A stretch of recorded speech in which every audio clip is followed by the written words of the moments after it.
Now that five-time All-Star Anthony Davis has his first taste of a playoff triumph, he sounds eager to see what's next. Davis's Pelicans looked like anything but a shoo-in for the postseason after fellow All-Star DeMarcus Cousins was lost for the season in late January with an Achilles tear. They needed 81 games just to clinch a playoff spot. They ran the table during a pressure-packed final 5 games of the regular season, climbing to 6th in the Western Conference. 4 games later, New Orleans is on a 9-game winning streak and moving on to the second round of the playoffs for only the second time in 16 seasons since the NBA returned to the city in 2002.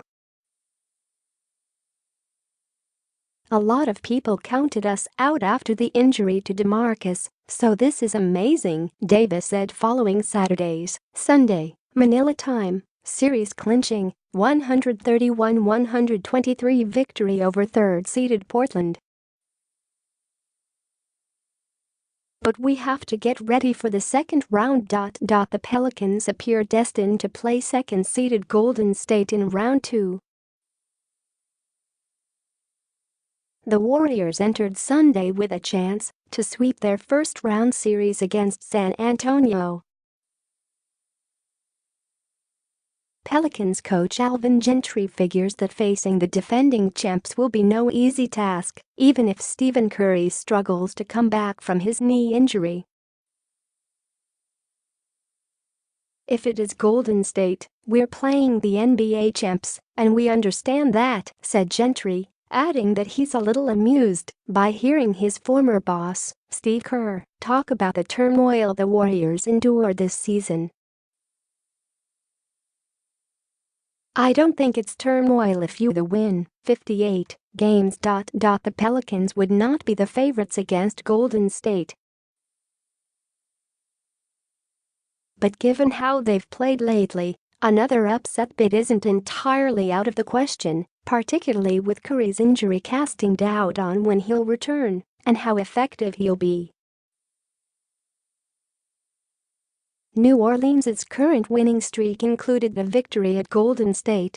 In their first-round series against Portland, the Pelicans proved they could get considerable scoring from players other than Davis when they needed it.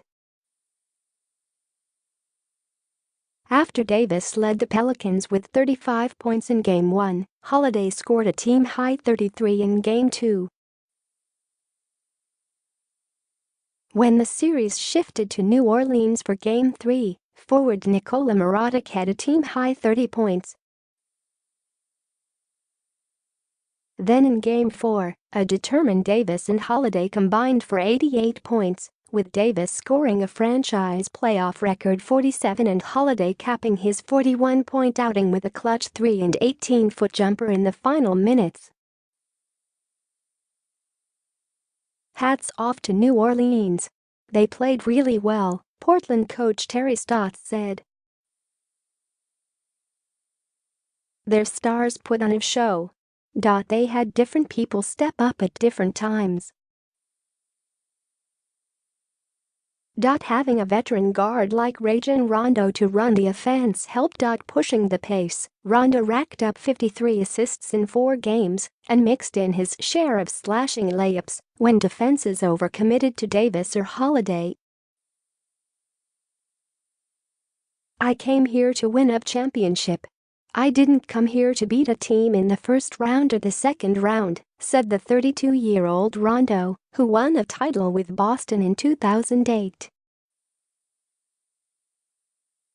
"My expectations were high coming in, knowing the talent I was playing with. We were able to come together as a team that plays for one another.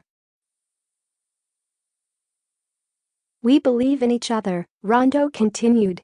"This is just one check mark of the bigger goal that we have in mind. We are going to try to get a couple of days of rest and come back locked in and ready to go."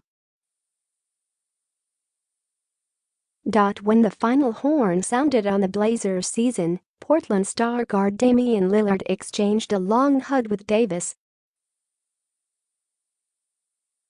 Afterward, Lillard discussed his appreciation for the Pelicans star, who needed 6 seasons to experience his first playoff victory with New Orleans and who didn't even get to participate in the playoffs in 4 of his first 5 years in the NBA. "He's had it hard. I couldn't imagine what it's like going all those years not being able to compete in the postseason when you're that level of player," Lillard said. "I congratulate him. You've got to give credit where it's due. I give him credit for his performance in their team. And he's also a great dude. So, you can't be mad at him. Perhaps even the Pelicans' next round opponents will be happy for Davis